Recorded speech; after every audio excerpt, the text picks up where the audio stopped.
Alam mo ba na pinakamalakas na weapon mo ang utak mo, pero karamihan hindi alam paano ito i-train?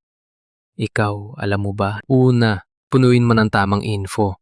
Kung ano ang binabasa, pinapanood at pinapakinggan mo, yun din nagsha-shape ng reality mo. Garbage in, garbage out. Piliin mo yung nakakatulong. Podcasts, books, mentors, content na nagpapabuti sa'yo. Pangalawa, i-visualize araw-araw ang goals mo. Hindi lang katawan ang tinitrain ng mga atleta, ini-imagine din nila ang panalo. Ganon din gawin mo. I-visualize mo na nakukuha mo na ang pangarap mo.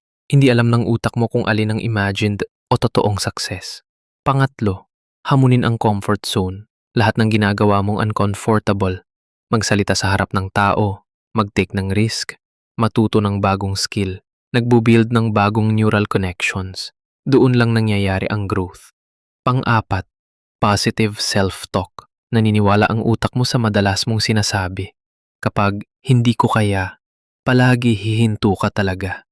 Palitan mo, kaya ko, gagawin ko, kakayanin ko. Parang muscle ang utak mo. Kapag tinatrain mo, lalakas ito.